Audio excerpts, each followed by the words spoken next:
Dude, Yukiko, you stand no chance. This is the ultimate waifu you're fighting against. She can't lose. Also, she uses ice and you use fire, so, like, you have each other's weaknesses. Stop that. Okay, so that's a close-range multi-hit. Got it. Yo, I love the fast-paced hits with Mitsuru here. Yo, knock it into the air. Also really cash money. I wanna see the ult. I gotta see Mitsuru's ult. Ow. Stop. You're mine now.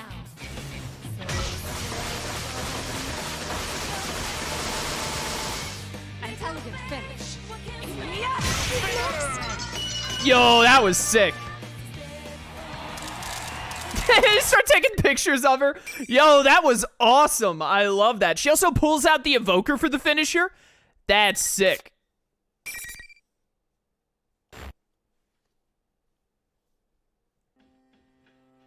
Once the battle ends, the monitor nearby switches on. An irregularity has occurred. Multiple intruders detected. Emergency. Intruders are persona users. Due to difficulties in elimination, they will be acknowledged as valid targets. He obviously refers to myself and the others. Does he mean that he's going to adjust his tactics for dealing with us due to how much of a threat we are? The way he said that seems like a bad omen. Valid targets. I understand that we're considered to be intruders, but what did he mean by that? It seems we're part of the tournament now, but what was the enemy's original plan? The monitor screen fuzzes again. Once more, it shows the costumed person as he originally appeared. Geez, you need to let me know if you want to get in on the fun. But this is a unique situation, and you're one hot mama, so I'll make an exception. One hot mama. Just keep putting on a good show in your next bout, too. Who are you? Why don't you take off that strange costume and show your face? Hey now, I don't think a lady walking around in a cat suit like yours can talk to me about my bear suit. Mitsuru's is a billion times better. Better. Words. Million times better. Enough with the questions. Move on. Again, yet another person hung up on my outfit? It's unlike me to let the enemy's words get under my skin. The monitor switches off with those cheeky words. Is that costume thing the one who stole Labris? If so, then what's the purpose of this bizarre tournament? Fine. I'll get a read on your location. I quickly link my communicator and persona. Some personas are more suited to operational support than direct combat. In my case, though, that power is secondary. We normally have a persona user who specializes in that role, but with some specialized equipment, I can get by. I focus my consciousness and send it drifting through the surrounding area. The enemy must think he's keeping an eye on us, but he'll learn soon enough that he's not the only one with a bird's eye view of the situation. Before the layout of this place becomes clear, an unexpected change occurs around me. The moment I use my power, noise runs through the students that had been spectating. In an instant, they turn into something like silhouettes that barely have human shapes. It seems their true colors have been exposed. Are they not human? What? Were they shadows? If they were, I don't sense any hostility from them. Were they just set dressing that thing in the costume prepared? The cheering crowd would lead one to believe that there is a large number of people inside the TV, but that doesn't seem to be the case. Which leaves it a mystery. It may be best to consider it a blessing. In any case, it appears that apart from this girl here, none of those students were real. The girl who had collapsed on the floor is coming around. I literally executed her by freezing her alive and stabbing her through the chest cavity, but somehow she's okay. I release my persona and rush over to help her up. I wasn't fighting to my fullest, so she shouldn't be suffering from any real wounds. There are many mysteries surrounding this girl. She seems to be more than just an associate of the one in the bear costume. The moment the girl sees me, she jumps back like a startled animal. Her speech is flustered, her face a bright blushing red. There are tears in her eyes. How come you knew about that? About what? That was private.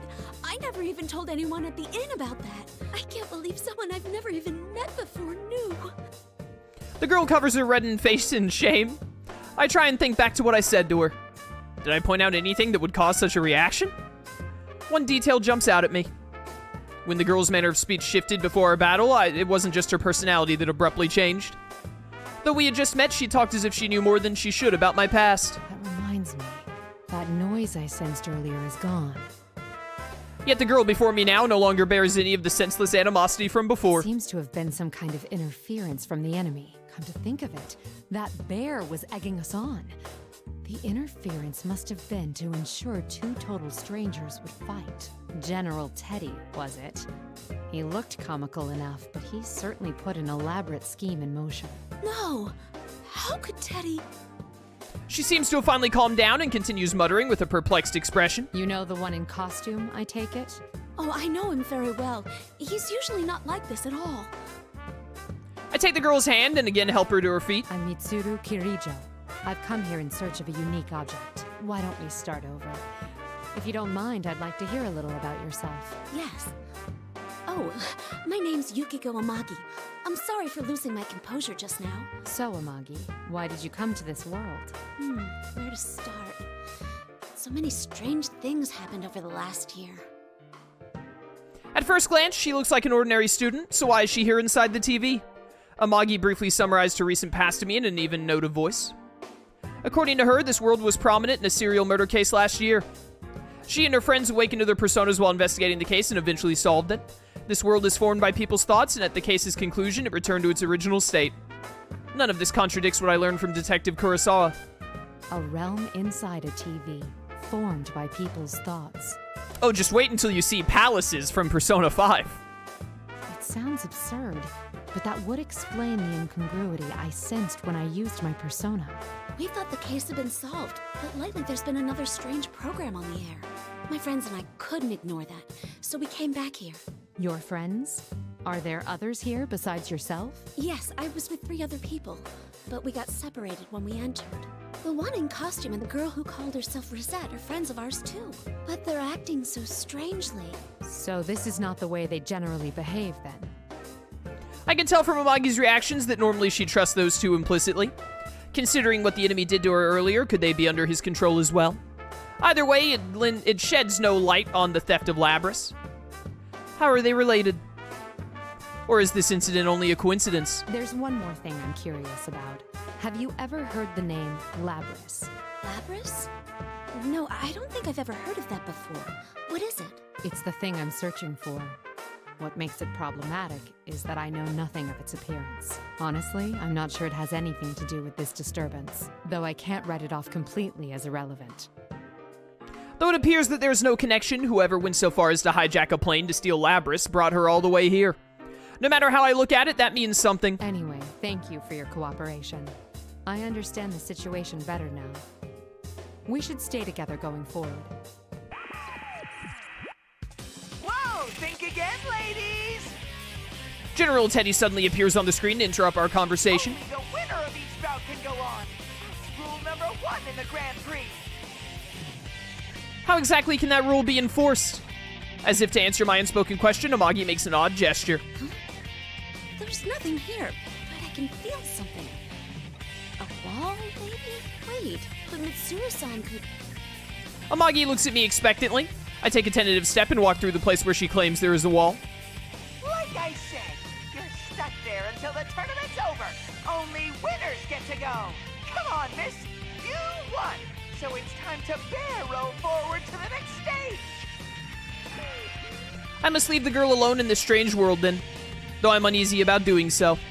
Amagi seems to read my thoughts and smiles. Thank you, but I'll be all right. I fought shadows for an entire year too. I can protect myself. I see. In that case, I'll press on and do my best to rescue your friends. If you see them, please tell them I'm all right and they shouldn't worry about me. You be careful too, Mitsuru-san. Amagi smiles resolutely.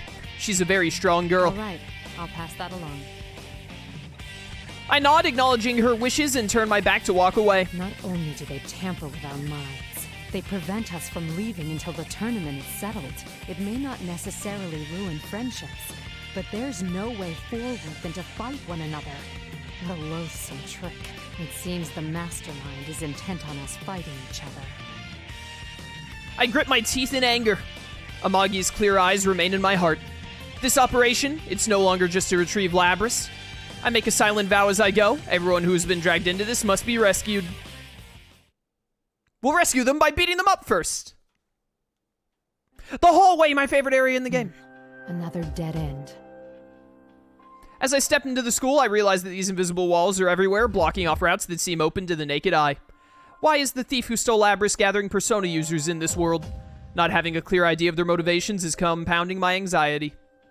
I guess Akihiko may have been dragged into this Grand Prix as well. If so, we need to compare notes.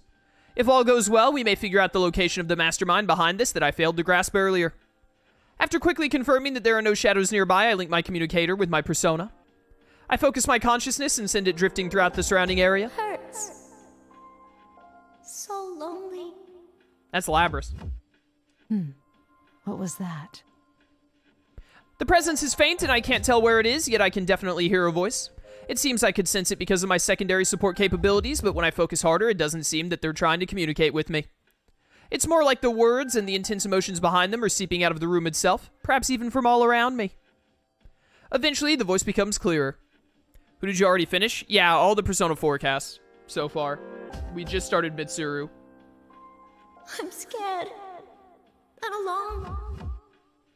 It hurts. Why? Why won't anyone listen? I don't recognize the voice. Perhaps one of Amagi's friends. I didn't ask to be born a machine. How come no one understands? What's the difference between normal people's hearts and mine? A machine? Is that Labris? I stand up and try calling to her, Labris! Are you nearby? Answer me! but there is no answer. How is there no answer? Mitsuru specifically requested for an answer. Come on. You can't deny a woman like this. It seems that it's not because the voice's owner is nearby that I can hear her. It is subtly different from hearing voices with one's own ears, it's true. I focus my senses once again, but I still can't tell exactly where it's coming from. Not yet having a thorough command of the layout here makes it harder to pinpoint. Eventually, the voice fades. Only silence remains. Going by what she said, that had to have been Labris. Sounds as if her heart has developed further than we thought. Even Aegis, the latest model, required a lot of time and experience to develop the heart she has. So then why does Labris, who's been sealed from her development up to now, have such an advanced heart? I didn't ask to be born a machine. It pains me to hear that. No one really asked to be born in any capacity. I didn't ask to be born as a human. Pretty glad I was, but still. The anti-shadow suppression weapons. Both Aegis and Labris were created as insurance for dangerous shadow experimentations in case the subjects should go berserk. The only thing that can stand up against a shadow is a persona, and being able to control one is an absolute necessity when dealing with shadows. Thus, they were given hearts in order to induce their ability to use personas. But a weapon that has a heart contradicts itself. It was natural for Aegis to face that contradiction, and it caused her serious anguish in the past. We can't allow victims like her to be tormented by sins of the past, whether they're human or not. Newly resolved, I press on.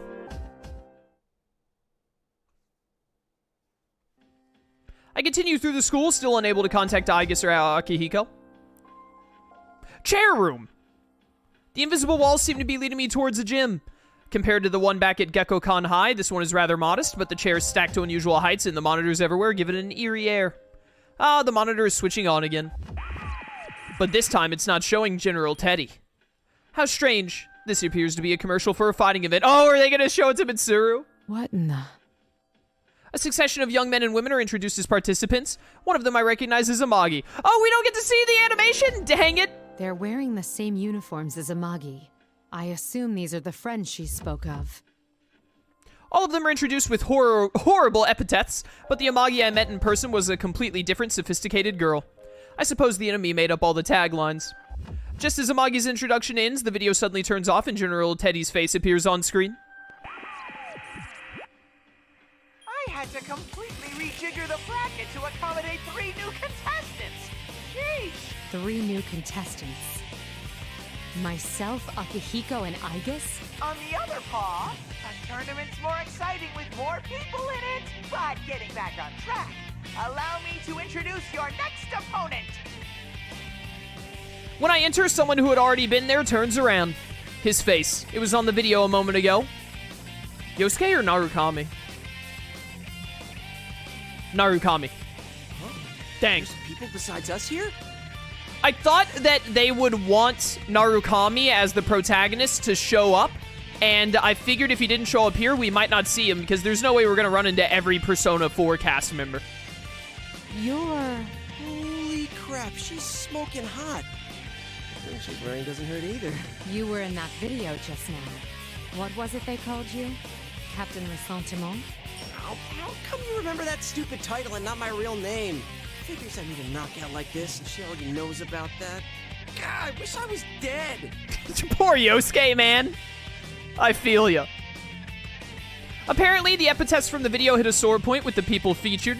The nickname left more of an impression than his real name, so it just slipped out. At that moment, General Teddy appears again on one of the larger monitors inside the gym. How do you like your opponent? Why are you making us fight? What benefit do you derive from this nonsense? So many questions. I just want you all to suffer. Isn't that exciting? Isn't that fun? Hooray, suffering! That's what this is about? No. If Labrys is involved, there's more to it, isn't there? Enough jibba-jabba. Hurry and start the fight. Jibba jabba. Look at your opponent. Ready, see? As the general smirks, a wave of discomfort washes over me. It's the same as that time with Amagi. As I glare at the monitor, thinking that more interference is at work here, I hear unexpectedly bitter words. Yeah, Teddy's right. I mean, you're the one who barged in here. Man, who'd come to such a dangerous place without hesitating? You really are an ice queen. I bet you don't have many friends, huh? It's happening again. The moment that noise kicks in, not only does my opponent's personality change, they begin speaking of things they shouldn't know about. It's exactly like what happened with Amagi. You talk as if you know me. Stop acting so calm and changing the subject. You seem like you don't know much about this world. So how do you plan to get out? Don't tell me you rushed in here with no escape plan. Oh man, seriously? You're nuts. People like you who obsess over responsibility and put all the burden on yourselves, you annoy the hell out of me. It doesn't matter how others perceive me. Yeah, that's what I'm talking about. Isn't that because you don't trust anyone? We clearly can't have a normal conversation with the enemy's interference, but even knowing that, I catch myself trying to argue the point. The heavy responsibility I suffer is mine alone. If I share it with someone, that means that suffering will also be shared. That is why I try to be self-sufficient. The more I care about someone, the less I'm willing to rely on them. But isn't that no better than not believing in them? I've been caught in that trap before. Maybe I still haven't truly escaped it. But how could he guess at my private distress, one that I've barely confided to others before? I was supposedly an unexpected intruder. What's going on? What are you mumbling about? Well, let me ease your mind. I'll end everything for you. Let's do this, Jiraiya! Go, Yosuke-senpai! Beat up that shady lady! Let the fight begin! I can see there'll be no talking sense with him like this. There's nothing for it, then. Artemisia!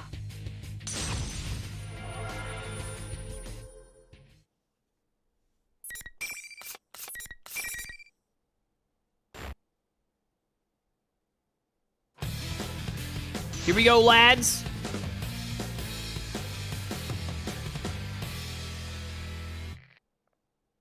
Final. What's up, Yosuke? I love Mitsuru's sword. Hey, calm down there, calm down there. Okay, that is like a super distant move. Understood.